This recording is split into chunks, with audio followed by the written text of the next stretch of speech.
नमस्ते बच्चों। आज हम पढ़ेंगे तुलनात्मक पद्धति क्या है, तुलनात्मक पद्धति का क्या महत्व है, तुलनात्मक अध्ययन में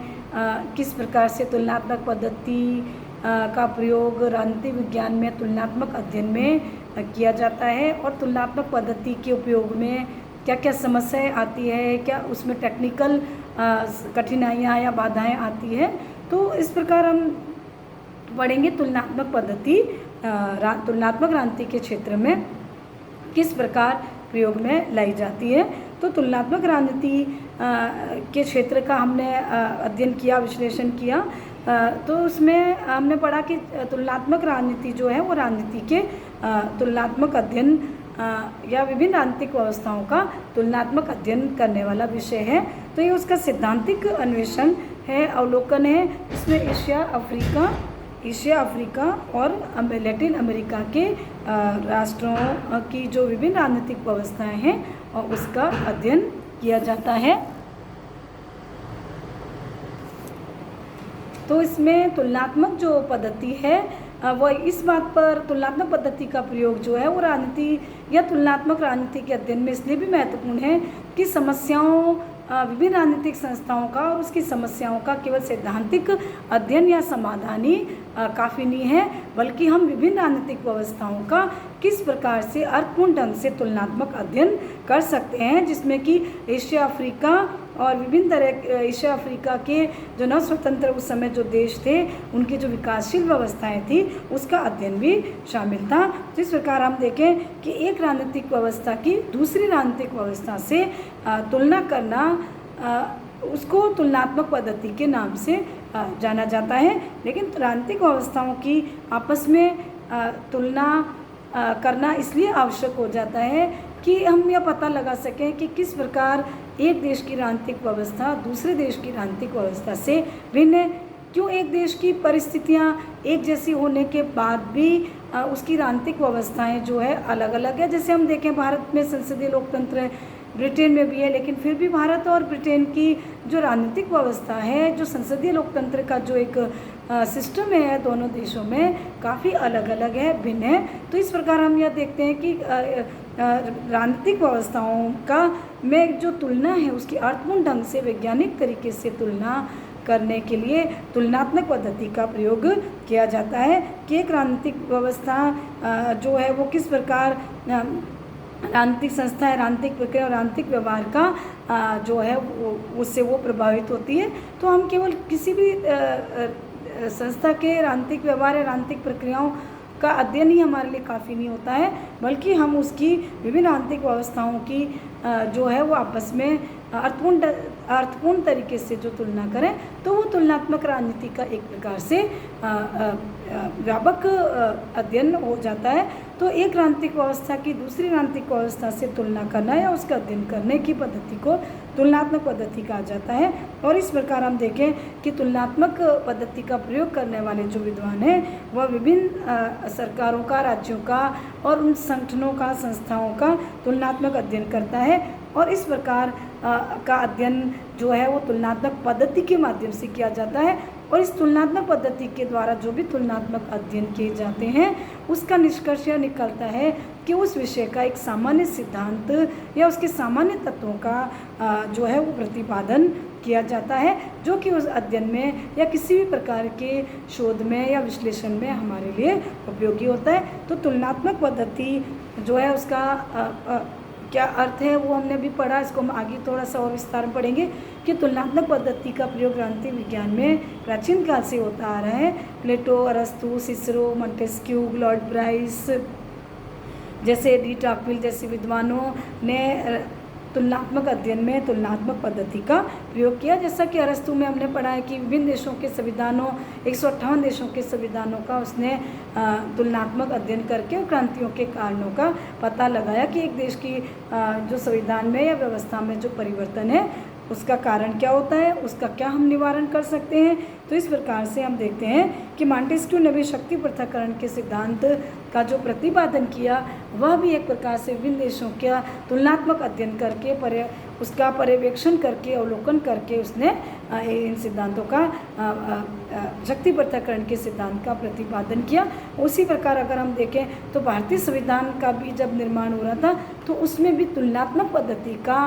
जो प्रयोग किया गया, और उस तुलनात्मक पद्धति के प्रयोग से हमें हमारे संविधान का निर्माण करने में, क्योंकि हमने विभिन्न देशों के संविधानों को पढ़ा और उसका अध्ययन किया, तुलनात्मक पद्धति से अवलोकन किया, और हमने विभिन्न देशों के संविधानों की अच्छी बातों को अपनाया। तो इस प्रकार हम देखते हैं कि तुलनात्मक पद्धति का जो प्रयोग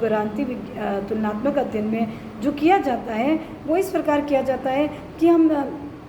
विभिन्न प्रकार की समस्याओं का जो है व्यवहारिक समाधान कर सकें। तो इस प्रकार तुलनात्मक पद्धति जो है वो किसी भी राजनीतिक व्यवस्था, संस्था, प्रक्रिया और आंतरिक व्यवहार से संबंधित या फिर उसके विभिन्न परिवृत्तियों से संबंधित अध्ययन की एक विधि या तरीका होता है। कहने का मतलब ये है कि जो भी राजनीतिक व्यवस्था, संस्था उससे संबंधित जो विभिन्न परिवर्त्य होते हैं, जो विभिन्न उसकी जो क्रियाएं हैं, गतिविधियां हैं, उसके जो राजनीतिक व्यवहार के तरीके हैं, नियम हैं, उसका अध्ययन करने का एक तरीका है या विधि है। तो इस प्रकार हम देखें कि जैसे कोई चुनाव क्षेत्र है, वहाँ मतदान व्यवहार के आचरण के क्या तरीके हैं, या मतदान व्यवहार जो वो किन तरीक़ों से प्रभावित होता है, तो उसका अध्ययन हम तुलनात्मक पद्धति से हम कर सकते हैं। तो इस प्रकार तुलनात्मक पद्धति जो है हमें विभिन्न समस्याओं का समाधान करने में मदद करती है। तुलनात्मक पद्धति एक प्रकार से अध्ययन का एक निश्चित तरीका या मेथड होता है। तुलनात्मक पद्धति वैज्ञानिक पद्धति के रूप में प्रयोग में लाई जाती है। तुलनात्मक पद्धति जो है वह परिवर्तियों के मध्य आनुभाविक संबंधों का खोज करने वाली यानी अवलोकनात्मक अध्ययन करने वाली पद्धति मानी जाती है। तो इस प्रकार हम देखते हैं बच्चों, तुलनात्मक पद्धति जो है उसका प्रयोग तुलनात्मक अध्ययनों में अध्ययन को वैज्ञानिक और उसको अवलोकनात्मक अध्ययन बनाने के लिए किया जाता है। तुलनात्मक पद्धति की आवश्यकता राजनीतिक अध्ययन में, तुलनात्मक अध्ययन में क्यों हुई, इसका क्या महत्व है, क्या उपयोगिता है, तो वो हम पढ़ेंगे कि तुलनात्मक पद्धति राजनीतिक व्यवस्थाओं के बीच की समानताओं और असमानताओं को समझने में हमारी मदद करती है। क्योंकि अगर हमें एक राजनीतिक व्यवस्था की दूसरी राजनीतिक व्यवस्था से तुलना करनी है तो उसके लिए हमें उसकी समानताएं और असमानताएं दोनों का अध्ययन करना होगा, जो कि तुलनात्मक पद्धति के प्रयोग से ही संभव है। दूसरा इसकी जो उपयोगिता संतुलन स्थापित करना, तुलनात्मक पद्धति के प्रयोग से हम एक राजनीतिक व्यवस्था के स्थायित्व के लिए उसमें संतुलन स्थापित कर सकते हैं। प्रत्येक राजनीतिक व्यवस्था हम देखते हैं कि वो विभिन्न एक निश्चित पर्यावरण के अंदर काम करती है और उस पर्यावरण से जनता की ओर से कुछ मांगें रखी जाती है और वो मांगें राजनीतिक व्यवस्था द्वारा स्वीकृत होती है। तो इस प्रकार हम देखते हैं कि ये जो संतुलन जो एक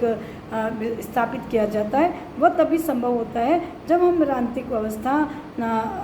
को समझें, उसके आर्थिक, सामाजिक और राजनीतिक उसके तत्वों को, परिवर्तियों को हम समझें और विभिन्न हित समूह, दबाव समूह का हम अच्छे से अध्ययन अवलोकन करें जो कि एक राजनीतिक व्यवस्था को प्रभावित करते हैं। तो इस प्रकार हम देखें कि राजनीतिक व्यवस्था में संतुलन स्थापित करने का काम इस आधार पर किया जाता है ताकि एक राजनीतिक व्यवस्था में किसी प्रकार का असंतोष या अराजकता उत्पन्न न हो। राजनीतिक व्यवस्था की मांगों की प्रकृति को समझना, राजनीतिक व्यवस्था की जो विभिन्न मांगें होती है वो किस प्रकार की है, उसकी प्रकृति भी हमें समझना ज़रूरी होता है ताकि हम राजनीतिक व्यवस्थाओं की तुलनात्मक अध्ययन कर सकें। तो उसके लिए तुलनात्मक पद्धति का प्रयोग किया जाता है। फिर राजनीतिक व्यवस्था की समस्याओं को, उसकी चुनौतियों को समझना कि एक राजनीतिक व्यवस्था के सामने क्या क्या समस्याएं हैं, क्या क्या कठिनाइयाँ हैं और वो किन समस्याओं में, किन चुनौतियों में एक राजनीतिक व्यवस्था काम करती है। तो इसको समझने के लिए तुलनात्मक पद्धति का उपयोग ज़रूरी हो जाता है। तो तुलनात्मक राजनीति वर्तमान राजनीतिक व्यवस्थाओं की प्रभावशीलता को, उसकी समस्याओं को, उसकी कमियों को समझने में हमारी मदद करती है ताकि हम एक सामान्य सिद्धांत पर पहुंच सकें या फिर हम समस्या का समाधान या एक सामान्य निष्कर्ष निकाल सकें। तो किसी भी राजनीतिक व्यवस्था की दूसरी राजनीतिक व्यवस्था से तुलना करने पर उसमें उसके जो विभिन्न जो उसके परिवर्ती होते हैं वो परिवर्ती हमें समझने में तुलनात्मक पद्धति हमारी मदद करती है। तो इस प्रकार तुलनात्मक पद्धति किसी भी रांत्रिक व्यवस्था के परिवर्तियों को समझने में, उसकी रांत्रिक व्यवहार को समझने के लिए तुलनात्मक पद्धति का महत्व जो स्वयं सिद्ध है। और विद्वान वर्तमान में जो आधुनिक विद्वान है वो तुलनात्मक पद्धति का प्रयोग करते हैं। तो इस प्रकार तुलनात्मक पद्धति रांत्रिक विज्ञान में तुलनात्मक अध्ययन को वैज्ञानिक बनाने में मदद करती है और एक क्रांतिक सिद्धांत के निर्माण में सहयोग प्रदान करती है। तो इस प्रकार हम देखें कि जो रांत्रिक सिद्धांत जो प्रतिपादित होते हैं एक अध्ययन के बाद, उन सिद्धांतों की प्रमाणिकता को सिद्ध करने में भी तुलनात्मक पद्धति महत्वपूर्ण होती है। तो तुलनात्मक पद्धति का प्रयोग का महत्व हमने पढ़ा कि उसका प्रयोग किया जाता है, लेकिन साथ ही इसके प्रयोग के लिए कुछ विभिन्न एक आवश्यक शर्तें या कुछ अवस्थाएं चाहिए जो कि ज़रूरी है, वरना हम किसी भी अध्ययन में सामान्य निष्कर्ष तक नहीं पहुंच सकते, यानी कि हम किसी भी तरह के सामान्य सिद्धांत का प्रतिपादन नहीं कर सकते। तो तुलनात्मक पद्धति का प्रयोग हम व्यवहारिक तरीके से कर सकें, ताकि हम तुलनाएं जो है वो व्यवहारिक हो और एक सामान्य नियम का जो है वो प्रतिपादन किया जा सके। तो इसके लिए विभिन्न आवश्यक परिस्थितियां होना ज़रूरी है, ताकि हम तुलनात्मक पद्धति का प्रयोग अच्छी प्रकार से या भली भांति कर सकें। तो इसके लिए ज़रूरी है कि हम कोई भी इकाई जो अध्ययन के लिए चुनते हैं उसके इकाई के चयन के रूप में हम एक प्रत्येक ढांचा बनाएं अपने अध्ययन का। फिर प्रत्येक इकाइयों की परिभाषा निश्चित होनी चाहिए। फिर अन्वेषण के केंद्र के रूप में तुलना जो है वो योग्य प्रत्येक विषय के रूप में होनी चाहिए, यानी कि जो हम विषय चुनते हैं वो तुलना के योग्य होना चाहिए। तभी हम तुलनात्मक पद्धति के द्वारा हम किसी भी सामान्य निष्कर्ष तक पहुंच सकते हैं। फिर शोध के केंद्र की सुनिश्चितता कि हमारे शोध का केंद्र क्या है, हमारा उसका उद्देश्य क्या है, उसकी भी एक निश्चितता होनी चाहिए। फिर बताइए इकाई के न्यूनतम 2 उदाहरणों की अनिवार्यता, यानी कि जो भी हम जो इकाइयाँ हम अध्ययन के लिए चुनते हैं वो कम से कम 2 तो होनी ही चाहिए, यानी 2 से कम या 1 इकाई होने पर हम किसी प्रकार की तुलना नहीं कर सकते या तुलनात्मक पद्धति का प्रयोग नहीं किया जा सकता। तो इस प्रकार तुलनाओं को अर्थपूर्ण बनाने के लिए तुलनात्मक पद्धति के लिए जो उपयुक्त शर्तें हैं वो होनी ज़रूरी है, ताकि हम तुलनात्मक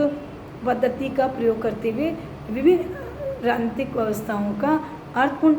तरीके से तुलनात्मक अध्ययन और विश्लेषण कर सकें। अब हम इसमें आगे की क्लास में, क्योंकि इसमें थोड़ा सा तुलनात्मक पद्धति में बच्चों को समझने में दिक्कत हो रही थी, तो इसको हम धीरे से पढ़ रहे हैं और आगे हम तुलनात्मक पद्धति के विभिन्न चरण हैं जो हम पढ़ेंगे कि इस प्रकार तुलनात्मक पद्धति का किन किन स्टेप्स में प्रयोग किया जा सकता है, या फिर उसकी प्रयोग में फिर क्या क्या समस्याएं आती हैं, उसका अध्ययन हम आगे की क्लास में करेंगे।